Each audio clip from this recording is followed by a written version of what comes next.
তা আমরা সেই চাষিদের বাড়ির ছেলে, এখনো পর্যন্ত চাষবাস করি।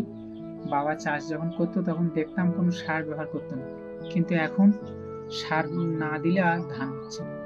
আমরা এখন সার দিয়ে ধান তৈরি করি।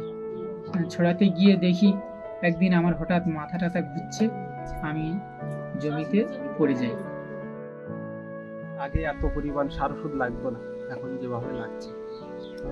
একদিন আমি সার ছড়িয়ে বাড়ি এসেছি, এসে ভাত খেয়ে একটু বিশ্রাম করছি, এমন সময় ঘুমের থেকে উঠে মাথা ঘুরে পড়ে গেছি।